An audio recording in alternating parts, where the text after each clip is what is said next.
네, 그럼 검찰 분위기 살펴보겠습니다. 추 장관은 앞서 보셨듯이 어제 인사 발표에 아무런 문제가 없고 오히려 검찰총장이 명을 어겼다고 주장했습니다.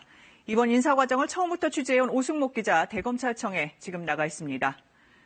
오 기자, 어제 인사 직전까지 검찰 반발이 거셌는데요. 오늘은 어떻습니까? 적막감이 감돈다는 말이 나올 정도로 검찰 분위기 오늘은 조용합니다. 검찰 내부 게시판에도 이렇다 할 반발의 글은 올라오지 않았습니다. 어제 고위직 인사에 대한 공식 입장을 물었지만 지금까지 발표로 가름하겠다는 답만 돌아왔습니다.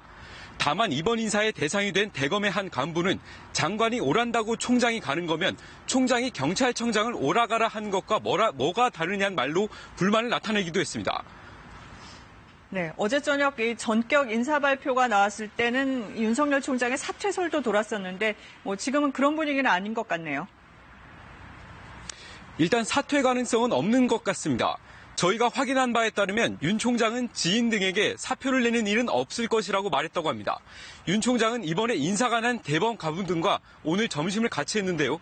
인사와 관련해 특별한 말은 없었다고 참석자가 전했습니다. 오히려 윤 총장은 간부들에게 끝까지 최선을 다하자는 취지의 말을 한 것으로 알려졌습니다. 과거 국정원 댓글 사건으로 좌천됐을 때에도 묵묵히 자리를 지켰다는 평을 받는 윤 총장의 스타일이 있어 이번에도 마찬가지 아니겠냐는 얘기들이 나오고 있습니다. 네, 이번 고위직 인사로 수사 지휘 라인에 변화가 있는데 청와대 관련 주요 수사 지금 어디까지 왔죠? 네, 청와대를 향했던 최근의 1년 검찰 수사들이 있어 여러 가지 해석을 낳는 건데요. 검찰은 수사는 수사다 이런 입장인 것 같습니다. 일단 울산시장 선거 개입 의혹 사건 있지 않습니까? 청와대 관련성이 주목받고 있는데 서울중앙지검 공공수사 2부가 오늘 정부 서울청사에 있는 국가균형발전위원회 사무실을 압수수색했습니다. 선거를 앞두고 송철호 울산시장을 고문으로 위촉하는 등 송 시장의 공약 개발에 도움을 준 것으로 검찰이 보고 있기 때문입니다. 다만 연초 송병기 울산경제부시장에 대한 구속영장이 기각되면서 수사 일정 차질은 어느 정도 예상돼 왔습니다. 또 조국 전 법무부 장관을 둘러싼 수사가 2건 있죠. 가족 비리 의혹 관련해서 조 전 장관은 이미 재판에 넘겨졌습니다. 유재수 감찰 중단 의혹 사건에선 한 차례 영장이 기각돼 불구속 기소 전망이 나오고 있는 만큼 수사는 마무리 단계로 볼 수 있습니다.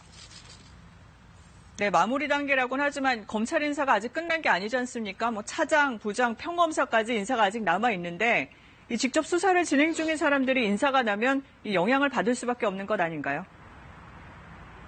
설 전까지 인사가 마무리될 것으로 보이고요. 말씀하신 대로 직접 수사를 담당하는 중간 간부들도 인사도 관심입니다. 울산 선거 개입 의혹 사건 수사를 주도한 서울중앙지검 신봉수 차장 검사나 김태은 부장, 그리고 조국 전 장관 일가족을 수사한 송경호 차장과 고영곤 부장 등도 인사 대상으로 거론됩니다. 인사 전까지 2, 3주 정도 시간이 있는 만큼 할 수 있는 건 해놓겠다는 분위기인 듯합니다. 직접 수사 담당자들이 바뀌어도 축적된 수사 자료가 있어 수사에 영향을 주지 않는다는 평가도, 그 반대의 평가도 있습니다. 지금까지 대검찰청에서 KBS 뉴스 오승목입니다.